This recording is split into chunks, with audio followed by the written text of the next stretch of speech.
সারা বাংলাদেশ চষে বেড়াচ্ছেন তারেক রহমান। তার বক্তব্য জয় করছে মানুষের মন। তাহলে কি বাংলাদেশের আগামী নির্বাচিত প্রধানমন্ত্রী হতে চলেছেন বেগম জিয়ার পুত্র? আসন্ন জাতীয় নির্বাচনকে ঘিরে বাংলাদেশের রাজনীতিতে এসব আলোচনা এখন তুঙ্গে। আন্তর্জাতিক প্রভাবশালী গণমাধ্যম দ্য ইকোনমিস্টের একটি সাম্প্রতিক বিশ্লেষণ বলছে, আসন্ন নির্বাচনে প্রধানমন্ত্রী হওয়ার দৌড়ে তারেক রহমান রয়েছেন এগিয়ে। প্রতিবেদনে বলা হয়েছে, রাজনৈতিক পরিবর্তনের পর অনুষ্ঠিত হতে যাওয়া এই নির্বাচন হবে দেশের জন্য গুরুত্বপূর্ণ এক মোড়। জনসমর্থন, দলীয় সংগঠন ও নেতৃত্ব, এই তিন দিক থেকেই তারেক রহমান বর্তমানে শক্ত অবস্থানে রয়েছেন বলে বিশ্লেষণে উল্লেখ করা হয়। গণমাধ্যমটির মতে, বিরোধী রাজনীতিতে দীর্ঘ সময় সক্রিয় থাকা এবং সাম্প্রতিক রাজনৈতিক তৎপরতা তার অবস্থানকে আরও দৃঢ় করেছে। বিশ্লেষণে আরও বলা হয়, নির্বাচন যদি তুলনামূলক অবাধ ও গ্রহণযোগ্য হয় তাহলে ক্ষমতার পালাবদলের সম্ভাবনা জোরালো হবে। সেক্ষেত্রে তারেক রহমানের নেতৃত্বাধীন বিএনপি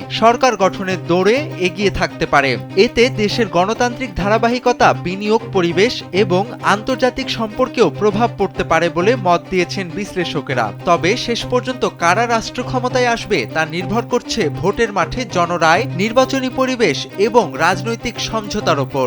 আপাতত আন্তর্জাতিক পর্যবেক্ষণে তারেক রহমানের নাম উঠে আসায় দেশের রাজনীতিতে নতুন মাত্রা যোগ হয়েছে।